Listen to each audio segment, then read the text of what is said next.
Hey everyone, I hope you're doing well. In this video, I'm going to show you how you can change your payment method on crypto.com. So first step is open up your crypto.com app and then click on this accounts option from the bottom of your screen. Now from this screen, you have to select fiat wallet. After this, you will be able to see the amount of your fiat wallet.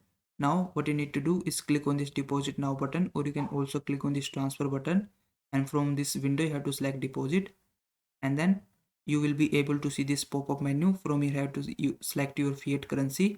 You can set up your new fiat currency if you want, but I'm going to select my default fiat currency. After that, it will show you the methods that you can use to deposit money. You just have to select your preferred method that you want to use. I'm going to select the instant deposit or the bank option. And now on the screen you will be able to see this option, link bank account. So just click on it, and then you just have to follow the on-screen instructions to add your payment method. So just select bank from here and then click on continue. After that, enter your payment details, and then just your payment method will be added to your crypto.com. So I hope this video was helpful. Please like this video and subscribe to my channel.